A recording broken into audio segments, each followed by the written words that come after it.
সারা দেশের 15,682 জন রেজিস্ট্রি অফিসের নকল নবিশ তাদের চাকুরি জাতীয়করণের দাবিতে আবারও রাস্তায়। স্বাধীনতার পর থেকেই এই দাবি নিয়ে চলছে তাদের আন্দোলন।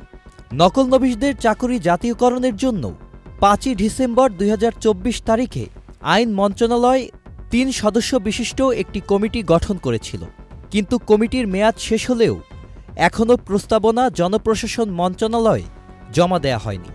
তারই দাবিতে আবারও মাঠে নেমেছে নকল নবিশরা।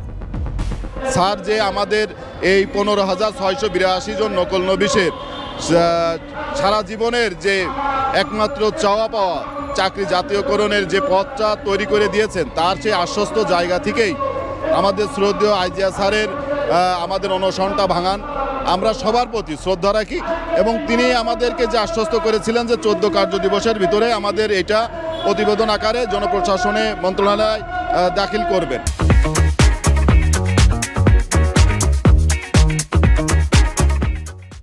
আমরা সেই আলোকেই আমরা কাজ করছিলাম এবং সেই কারণে আমরা আন্দোলন থেকে উঠে গিয়ে আমরা যার যার কর্মস্থলে চলে গেছিলাম, কিন্তু আমাদের সেই ডেটটা ওভার হয়ে গেছে। আমাদের স্যার যে আশ্বস্ত করেছিলেন, কিন্তু কোনো কি কারণে যে এখনো পর্যন্ত জনপ্রশাসনে যায়নি, তারই ধারাবাহিকতায় আজকে আমরা এখানে মানববন্ধন করছি।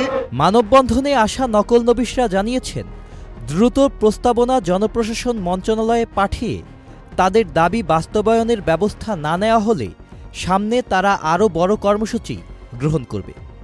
আজকে আমরা এই মানববন্ধনের মধ্য দিয়ে এবং স্মারকলিপি প্রদান করব। এই আগামী 21 তারিখের মধ্যে যদি আমাদের এই ফাইলটা জনপ্রশাসন মন্ত্রণালয়ে প্রেরণ না করা হয়, তাহলে আমরা সাংবাদিক সম্মেলনের মাধ্যমে 21 তারিখের পরে আমরা বৃহত্তর কর্মসূচি দিতে বাধ্য হব। Sajid Abdullah, channel I.